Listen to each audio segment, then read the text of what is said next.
is a warm welcome to you viewers, and thank you for joining us on another episode of Crime Watch, where we look at what your police service is doing to curb crime, as well as inviting you to help us fight crime across the country.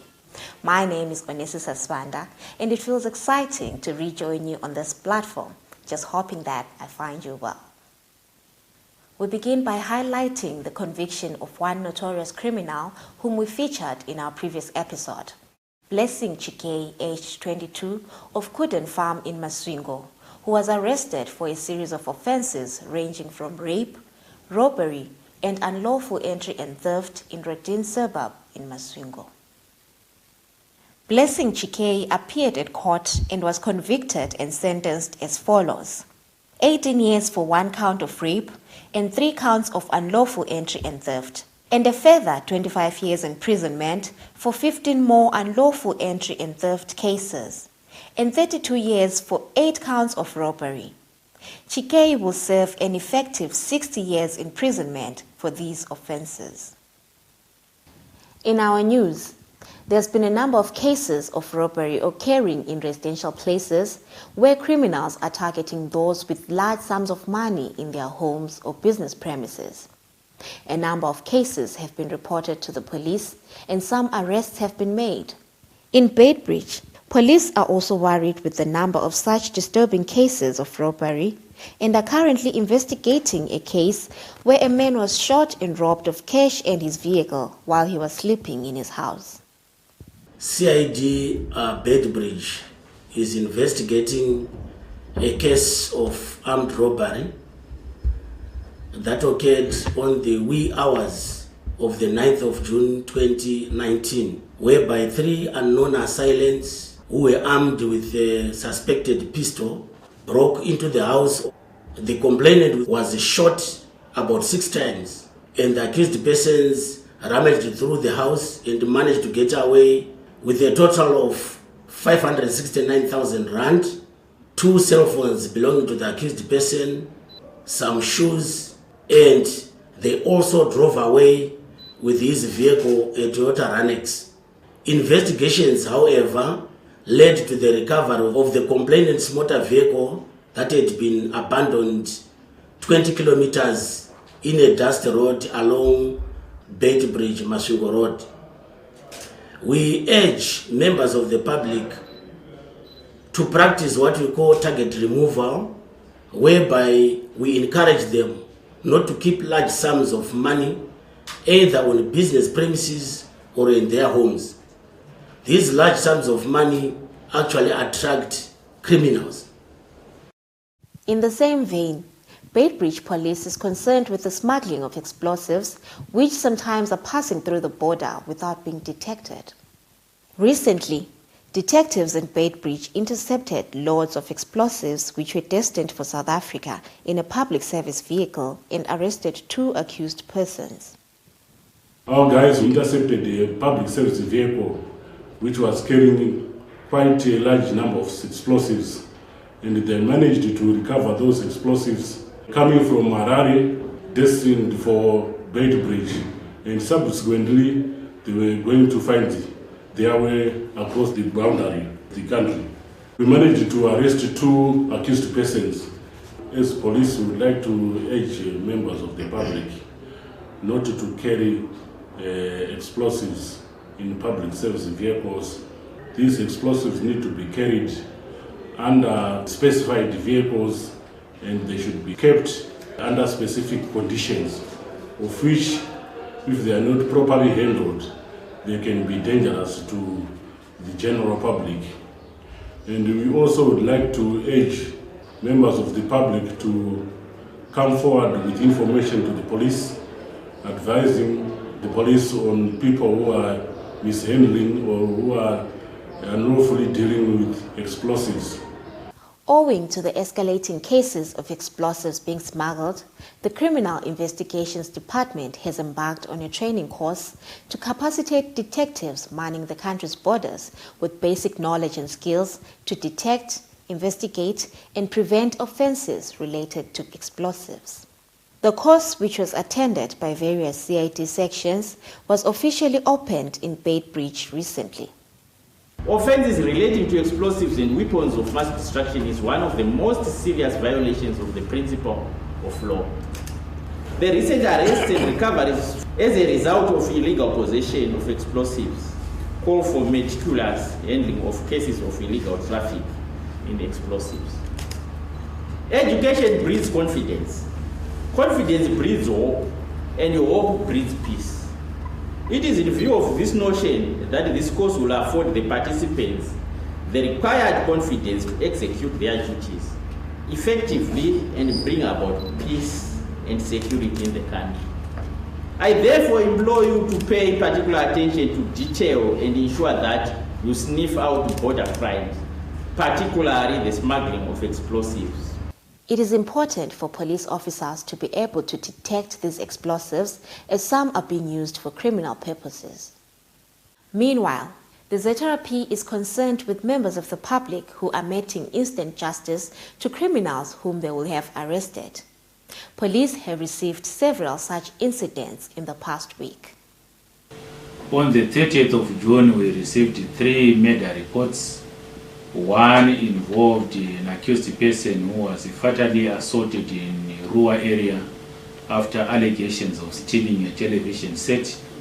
We also have another report that we received from Ziwaresekwa, where an accused person was also alleged to have stolen a television set. So we are very concerned. We make a special appeal to members of the public that should they arrest an accused person, they should not mete out instant justice. Instead, they should inform the nearest police station, who will take the accused person to the police station, where a criminal docket will be compiled and the accused person will be taken to court. We take a short break. Join us shortly.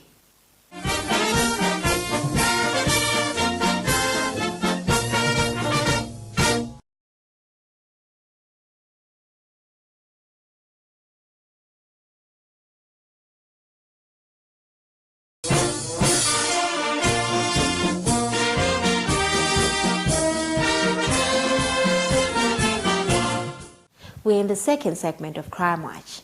Thank you for staying with us. In efforts to fight the scourge of crime, National University of Science and Technology Applied Genetic Testing Center is becoming a game changer in this cause. The center is playing a pivotal role in providing undisputed evidence in various criminal cases. Recently, the center made a key breakthrough in detection of stock theft cases. Crime Watch visited the center and was granted a tour of the place, where the director explained some of their success stories in forensic investigations. Many people, there's a problem of cattle rustling. People are stealing people's animals and killing them, selling the meat in informal markets, especially in high-density areas. And the beauty about DNA is that even if you find the meat in the freezer, we can extract DNA from that and analyze it and link it to a crime scene. Let us say a crime scene, an animal was slaughtered here and the only probe left just the blood and maybe the skin. We can extract DNA from those samples. And we did our pioneering case recently, where 3 animals were killed in Nyesekodini, and we had the ZRP in Bulawayo looking for information as to if there was anyone selling illegal meat, and suspects were found in Makwekwe. We went to a cold room where these animals or carcasses were kept, and we sampled from there and compared with the samples that were out there, and we were able to link the animals found in Makwekwe to the animals slaughtered in Esekodini. CID Homicide Bulawayo also highlighted some of the cases where the center has assisted in the investigation of crime and identification of human remains. We use DNA evidence to physically connect a piece of evidence with a crime scene. For example, if you consider the case of Tongai Road Mijindu, it's in the public domain. Gene murdered the person and buried different parts of the body in different graves. We had used DNA evidence to put the pieces together so that the body could be buried. But let me give you another example. There's a body that was claimed by 3 different families, just basing on the description of the clothing that the body wore. The families went to the mortuary and claimed the body and they wanted to bury it. We had used DNA evidence to prove that none of the 3 families were related to that body. So DNA evidence is very important and it plays a crucial role in our day-to-day duties in our homicide division. Meanwhile, Zeterapi Guyu has recovered 51 cattle which were purportedly stolen from Botswana, and the NAST Genetic Testing Center will be used in tracing cattle which have not yet been identified by their owners. We recently recovered quite a number of cattle and donkeys. 24 of them were identified positively by some of the Botswana nationals. With the rest now, we now have to communicate with our command so that probably a DNA test was to be done. Congestion is one menace which has contributed to a number of accidents and prevention of free movement of vehicles in the Central Business District. Among the causes of this congestion is double parking, which is a violation of traffic rules and regulations. Mr. Ernest Muchena of the Traffic Safety Council of Zimbabwe talked on these issues as they, together with the Zeterapi, continue to promote road safety. Congestion is one of the problems that is being faced in Harare and many other cities. We went out with the Zimbabwe Republic Police to find out what are the causes of congestion. Right now we are in George Silundika Street in Harare, between 1st and 2nd Street, and we have discovered that there are about approximately 90 parking bays that have been reserved for customers who do their day-to-day business in this street. However, there are several cars that are not parked in the parking bays, as you can see in the background. And this is causing a lot of congestion, merely because somebody has adopted bad driving habits. If you double park, you cause a lot of inconvenience to those drivers that have already parked in the parking bays and are ready to leave. However, a few meters down the same road, we can see that there are some empty parking bays that are not being occupied, which means these drivers are deliberately avoiding parking in the provided designated places. As the Traffic Safety Council of Zimbabwe would like to appeal to all motorists to avoid this habit of avoiding parking bays and double parking. They are violating the rules of the road regulations in the form of SI 308 of 1974 and also City Council bylaws. Such offenders should be made aware of the fact that this offense that they are committing will attract a penalty of a fine or imprisonment, or both such fine and imprisonment. Meanwhile, the Zeterapi has intensified operations in central business districts aimed at ending touting in Mshika-Shika, unregistered motor vehicles, and those dealing in illegal forex exchange. We are currently conducting an operation against touting activities in all towns and cities in the country, where from 1 January 2019 to 30th June 2019, a total of 23,410 suspects who have been involved in touting activities have been arrested. And remember, these touts are harassing people who would want to board public service vehicles. We also have an operation which is aimed at ensuring that people are complying with the laws of the country, where you have illegal forex dealers who are sprouting in all street corners throughout the country. And so far, the Zimbabwe Republic Police has arrested a total of 1,848 suspected illegal forex dealers, where some have appeared before the courts. We also have an operation which is targeting those motorists who are driving vehicles which are not registered, which are not displaying number plates. As the police, we will impound all vehicles on the roads which are found with no number plates, and ensure that they are only released after going through the necessary and required registration process. So far, the Zimbabwe Republic Police has impounded a total of 8,183 vehicles. And all these operations will continue throughout the year. So we are appealing to all members of the public to cooperate and ensure that people engage in lawful activities.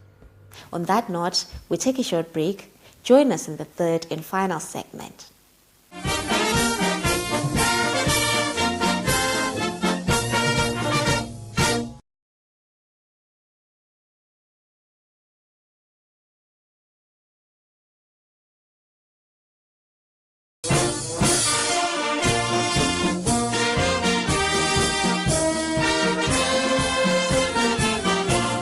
This is Crime Watch, and we're in the third and final segment. We are halfway through the year, and ZRP Victim-Friendly Unit has made a number of successes in arresting accused persons for crimes of passion such as rape and domestic violence. Crime Watch visited the Victim-Friendly Unit to talk about these successes.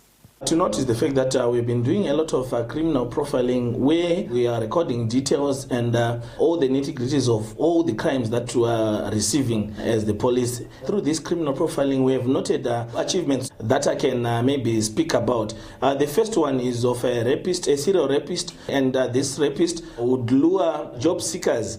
And after transporting them or taking them from Norton, he would disembark at Long Chain Plaza or any other bus stops which is close to Belvedere area, where after reaching the secluded places, he would rape them and rob them of their hard-earned cash or cell phones. We successfully nabbed this accused, and currently he is serving a 92-year jail term. And of late, we have a recent case where through profiling, we successfully nabbed an accused person who was also luring vendors in Southerton area and parts of Warren Park. We are just urging the general public, when they see or when they have knowledge of any case which have been committed in their communities, they should go to the nearest police station and ask for a victim-friendly officer where they can report their cases. The police will attend to each and every case that would have been reported. We also advise you to be wary of circumstances where girls are being dragged to strangers' homes and raped. Some are being raped whilst walking along streets and thoroughfares. In a recent case which occurred in Rua, an 18-year-old girl who was walking along a local street on her way home was dragged into a room by the rapist who threatened to kill her if she screamed and raped her. Similar cases were also recorded in Waterfalls and Machipisa, where a fellow tenant raped a 17-year-old girl. There's also a sad incident which occurred in Bulawayo, where a girl aged 14 years who was taking a bath was raped by the accused person who suddenly opened the bathroom door and had sexual intercourse with her without her consent. These are disturbing cases which are occurring in our communities, and as such, we urge members of the public, girls in particular, not to use shortcuts. They should travel during daytime and should be wary of strangers whom they meet. When taking a shower, lock your doors to make sure that these incidents do not occur. To enhance their knowledge in dealing with survivors of sexual abuse and crimes of passion, the Legal Resources Foundation is training police officers across the country, and recently they were in Bulawayo. The aim is to capacitate the victim-friendly officers with the requisite skills and knowledge to perform their duties.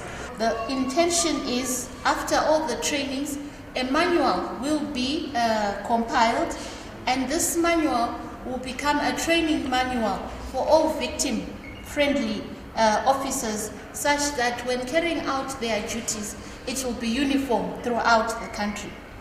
Assistant Commissioner Crime in ZRP Bulawayo Province, Assistant Commissioner Chiwewete, officiated at the closing ceremony of the course. This was not just an ordinary workshop, but a platform through which you shared and exchanged ideas and charted the way forward in the best way possible in our day-to-day duties, particularly on areas of investigating these crimes of abuse. In Masvingo, police has hailed the cooperation and assistance being rendered to the police by members of the public at a client service charter relaunch held in the province.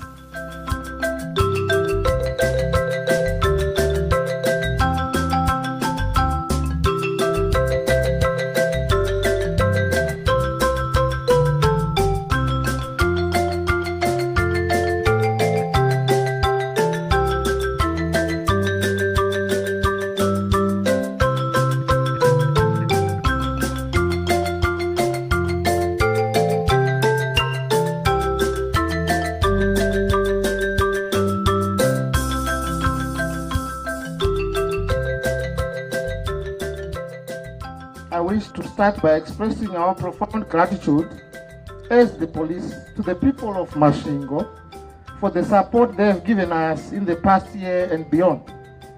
Your efforts have gone a long way in contributing to the policing success that has been recorded by the province in the past.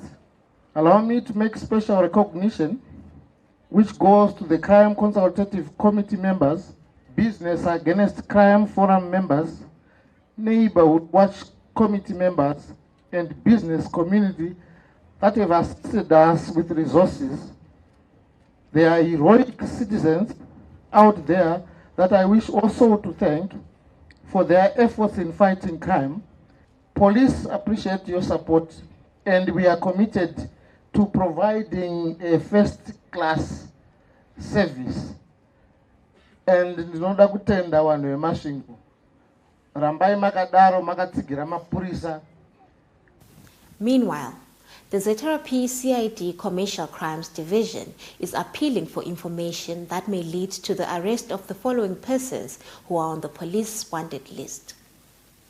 Simbarashe Wellington Nedawa, ID number 6314148679G44, is wanted in connection with a case of fraud involving $162,515. Derek Matsikanda, ID number 63868117Q15, whose last known address is number 9 Wilson Drive, Ambi, Grindel, Harare, is also wanted in connection with fraud involving $34,000. Chipo Meda, ID number 63102569Z47, aged 40, is also wanted for fraud involving $965,554. On the other hand, ZRP Blawayo Central are looking for relatives of a teenage boy with speech and hearing impairment who was picked by police in the Central Business District, and there is no information of where he comes from or his relatives. This brings us to the end of today's episode of Crime Watch, and it has been a pleasure having you along. My name is Onesisa Sibanda, and until we meet again, enjoy the rest of your viewing.